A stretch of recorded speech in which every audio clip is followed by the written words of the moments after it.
Good morning. Good morning, Rob. Good morning. Sorry I'm late. Hey, good morning, Rob. How are you, John? Good. I have three of my advisors here, two from Elaine and one from Lockport Tire. And I will tell you that we sold a brake light bulb, a turn signal bulb, and a set of wipers on the drive this morning. Fantastic. Yep, 2 different vehicles. These guys, not me, these guys. That is fantastic. Well, today I was wanting to, it's good you got some advisors on. Yep. We'll go ahead, Mike, and begin the recording. Today's conference call is about Butler service, providing Butler service. And I was on vacation down in the Bahamas, and what a wonderful time it was. But it was my first experience. I actually had the resort provided butlers. And I was going through this service experience, and in essence, it came to my mind, that is the attitude that advisors need. That's the attitude that we need when we provide customer service. Now, I think the thing is, there's a balance between an irritating customer service and just providing the maximum experience. And the butlers had this balance. I thought it was interesting that they would call me in the morning. If I didn't call them, they would call me and they would say, "What's your plans for today?" And when I went through these plans, I had a situation where said, "I'm going to go down by the pool. Well, we have this cabana reserved for you, and what beverages would you like?" And you know what? I think that's what we need. We really need the attitude that we are going to provide what the customer needs, and yet balance that. Understand that there's a point in time where you become a pest. Now, when we look at this service experience, what is the balance there that we need to have to provide maximum customer care? The balance is simple. It comes down to, what does that vehicle need at that visit time? It needs, we have to have communication. We need to have illustration, involve them completely into the transaction, visually, whenever possible.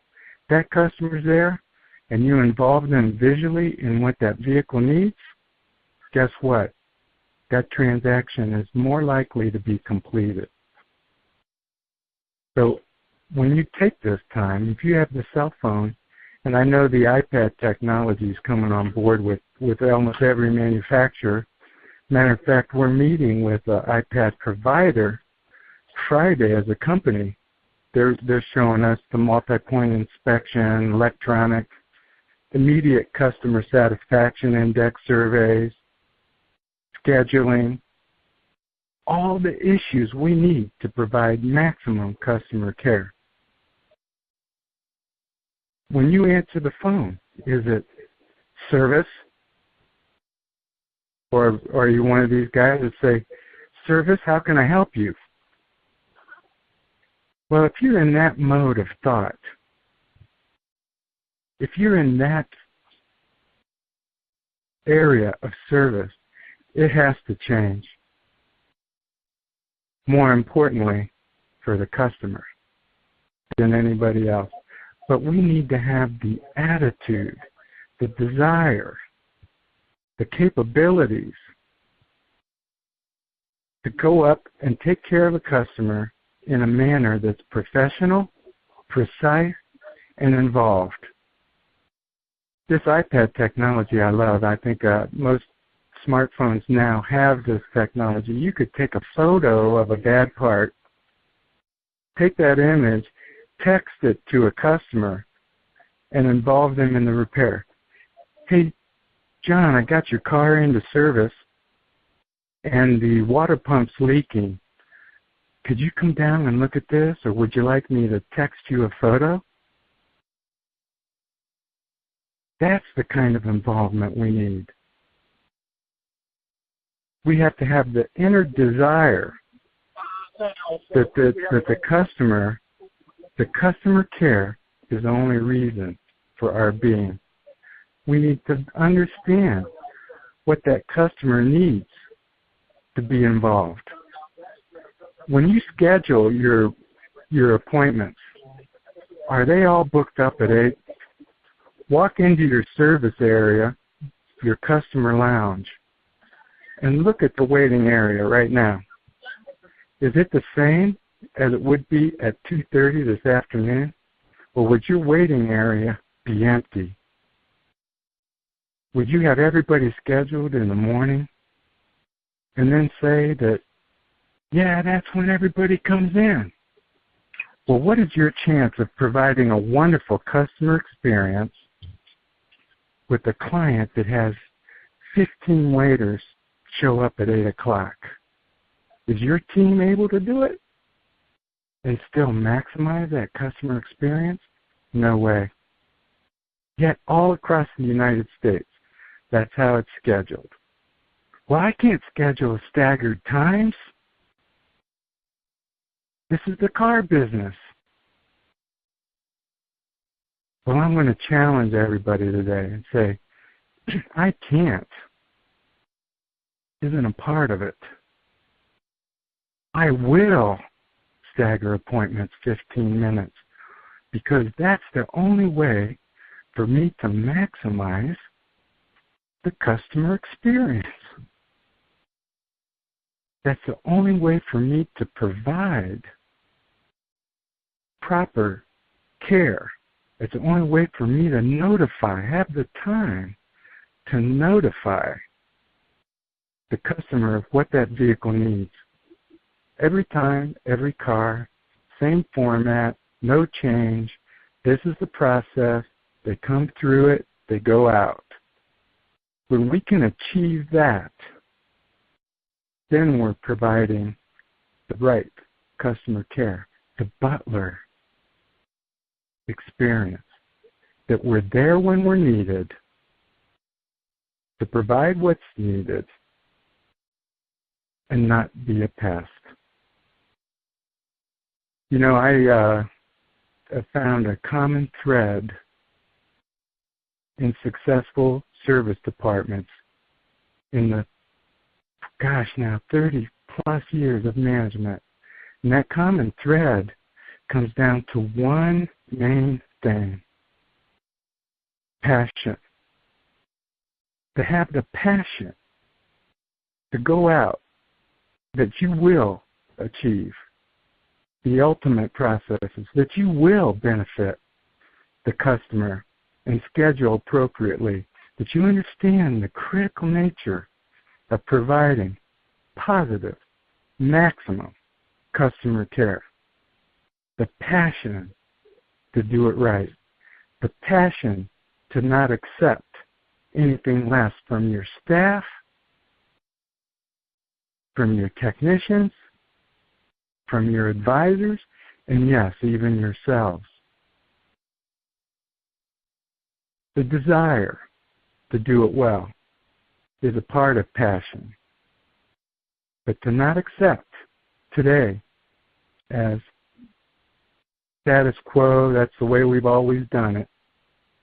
But to have a passion means that you go into advisor training programs and they're role-playing labor operations, that they're looking at bulletins to make sure that this is the way the vehicle operates, to understand when a customer comes in with a concern, exactly what that concern is, to look at it, to go over it, to have the passion to get it fixed right the first time, to process that repair order properly, to schedule it correctly. That's the success of today's advisors. That's the success of today's service departments. You want to grow repair order counts, customer satisfaction indexes, have the passion to provide Butler service. Okay, now we'll open it up for questions. And if you want to ask a question, raise your hand by pressing 1.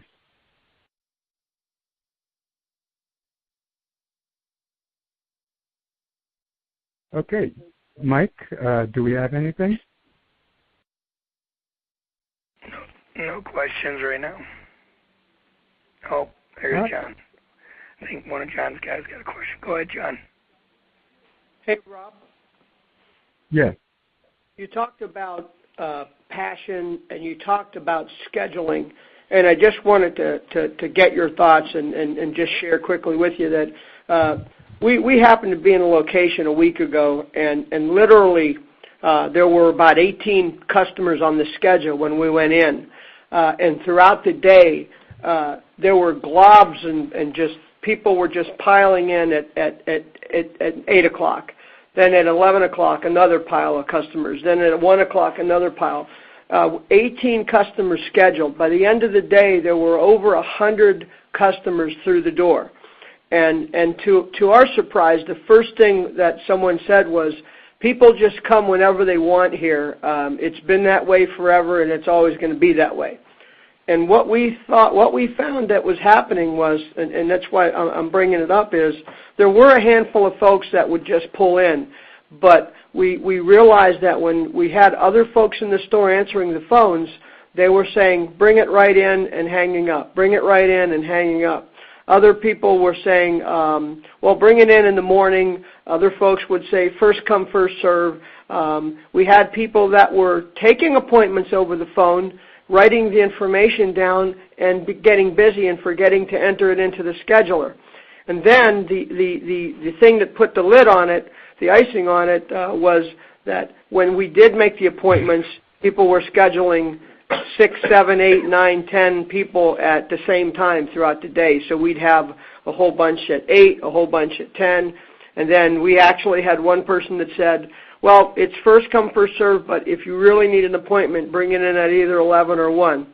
So by the end of the week, what we found, and Tony would attest to this, is Friday we took in probably 120 customers, and it was just a picture-perfect example of what you demonstrated on the phone with staggering appointments and people coming in at different times, and then the walk-around process that day was just amazing. They probably sold 12 wipers and third brake lights, and so I just wanted to share that because that's a great example of what you were talking about.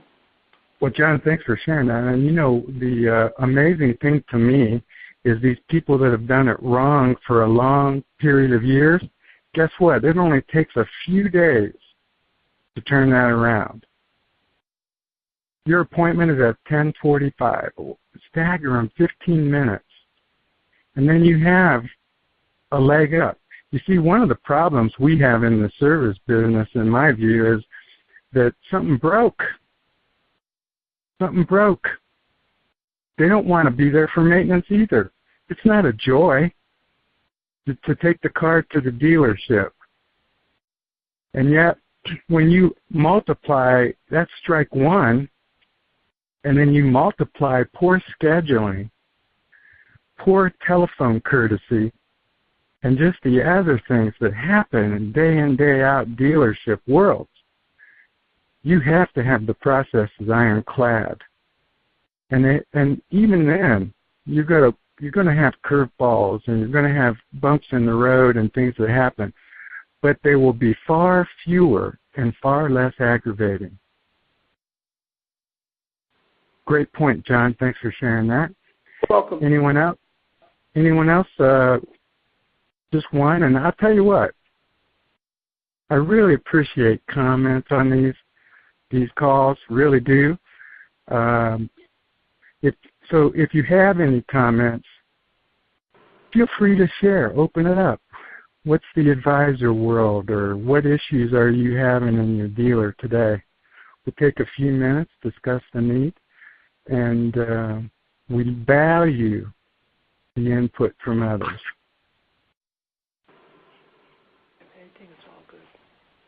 Hey, John? Else? John. Yes. Hey, this is Bill Catrone. I jumped on just a little bit late. Hey, hi, Bill. How you doing? Fantastic.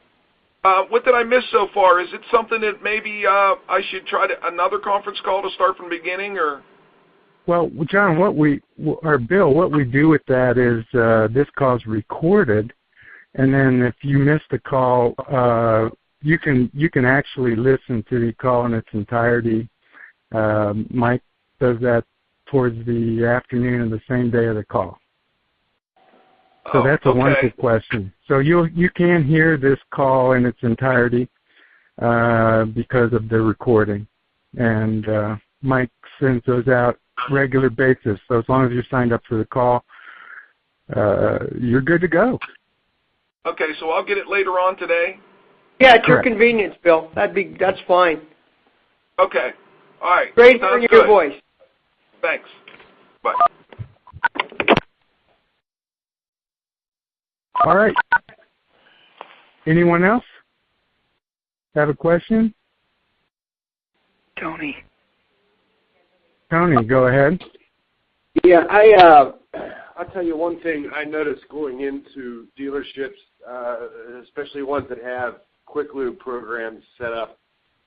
It's often predetermined or perceivably predetermined by the advisors that this is a quick lube customer and therefore may not be subject to our normal process.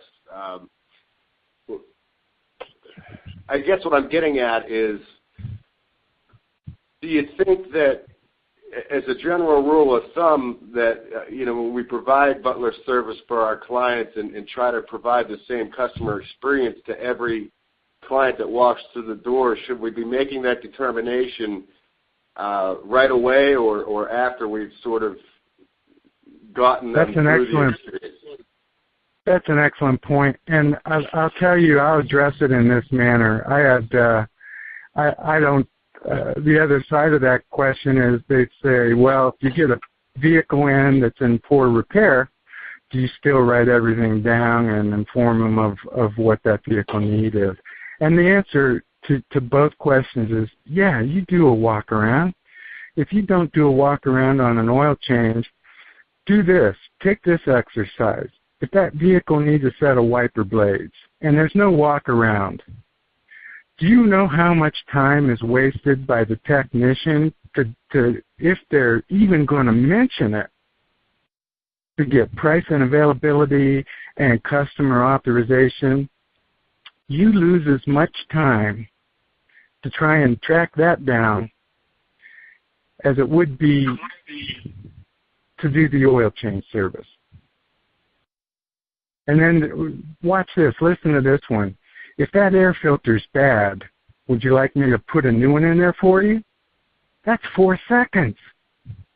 But let a technician stop the oil change, track the advisor down, recommend the air filter, price and availability, notify the customer, and get approval.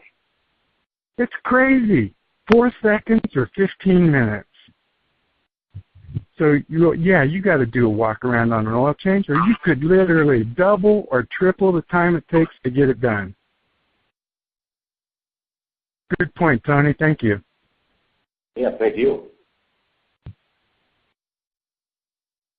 Anyone else? Okay, well, thanks. Oh, go ahead. Dave has a question, Rob. Rob, I was listening to John a little bit ago about the store he was at with 120 appointments a day, and we're customers. We were just the opposite of that right now. We're so quiet, we're watching the snowfall, and I was wondering if you could give us any suggestions to move the needle. Oh, thanks for that. The best thing to do, and this should be when you're busy, slow, doesn't matter. The best thing to do is open safety campaigns. To contact customers on the phone with open safety recalls on your manufacturer list. So if you call that person and say, hey, this is Rob at the dealership. I see I'm concerned about you.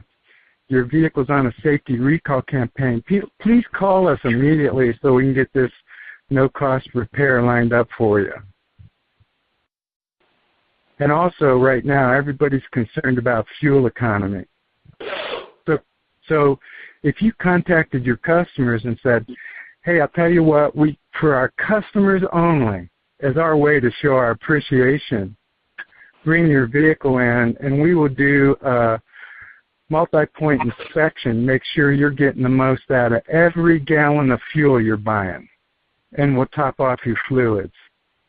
Our way to say thank you. But when you do these types of approaches, it should be a daily process where you say, I'm going to make 10 safety recall campaign contacts per advisor. Every day, busy, slow, just a part of life. And your repair order counts will jump instantly. And then but you can't put this trigger on and off. Keep the pedal to the metal and grow your counts consistently. I found that you never run out of safety campaigns, even when you're aggressive. And the comments from the customer are incredible. Well, why didn't my selling dealer call me? I don't know. I'm calling you because I'm concerned. Customer for life. Hey, Rob? Yes. We're also, one thing that we've been doing is having them create a drop-down box whenever it's possible on their website to give them opportunity to have a customer that goes online that can enter their VIN in and put in a request to have the dealer check open recalls and safety campaigns and then contact the customer via email and set up an appointment to come in. Fantastic idea. And I'll tell you this, and I found this is amazing to me, but when I've had dealers sometimes say, I'm working the recalls, and then I look at the used vehicle inventory, I found as many as 30 open safety campaigns on used vehicle inventory. And generally, if you don't look at it, you'll find it on new vehicle inventory too, which is even more embarrassing. But look to your used car inventory and new car inventory for safety campaigns also.